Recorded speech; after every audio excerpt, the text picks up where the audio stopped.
ஒரு அண்மை செய்தி ஒன்று வந்திருக்கு, அதை பார்த்துட்டு இருக்கோம்.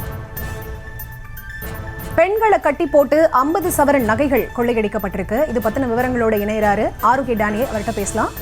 வணக்கம் ஆரோக்கிய டேனியல், எங்க இந்த கொள்ளை சம்பவம் நடந்திருக்கு, விவரம்? வணக்கம். புதுக்கோட்டை மாவட்டம் கரம்பக்குடி அருகே பச்சநாயகன் குளம் அருகே ஐயப்பன் என்பவர் வீட்டில் உள்ளே புகுந்த முகமுடி அணிந்த மர்ம நபர்கள் அந்த வீட்டில் இருந்த ஐயப்பனின் மனைவி தங்கலட்சுமி மற்றும் ஐயப்பனின் தாயார் பாக்கியலட்சுமி ஆகியோரை கத்தியை காட்டி மிரட்டி அவர்கள் கட்டி போட்டு வைத்து வாயில் துணியை கட்டி வைத்து அடைத்து அவர்கள் அணிந்திருந்த 50 சவரன் தங்க நகையை கொள்ளையடித்து சென்ற சம்பவம் கரம்பக்குடி அருகே பெரும் பரபரப்பை ஏற்படுத்தியுள்ளது. மேலும் மோப்பனாய் உதவியுடனும் கைரேகை நிபுணர் உதவியுடன் குற்றவாளியை தேடும் பணியில தீவிரமாக காவல்துறையினர் ஈடுபட்டு வராங்க.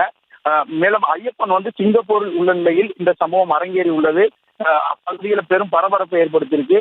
இச்சம்பவம் இன்று அதிகாலை நடைபெற்றதால இந்த பகுதியை ஒரு பதற்றமான சூழல் நிலை வருகிறது. மேலும் தொடர்ச்சியாக நடைபெற்று வரும் குற்றச்சம்பவங்களை தடுத்தாலும் இரவு நேரம் காவல்துறையினர் ரோந்து பணியில் ஈடுபட்டாலே இந்த மாதிரி சம்பவங்களை தடுக்க முடியும்னு சமூக ஆர்வலரும் பல்வேறு கருத்துக்களை பகிர்ந்து வராங்க.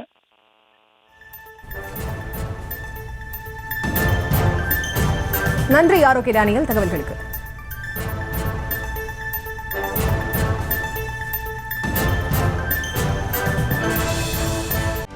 செய்திகளை உடனுக்குடனும் துல்லியமாகவும் தெரிந்து கொள்ள சப்ஸ்கிரைப் பண்ணுங்க.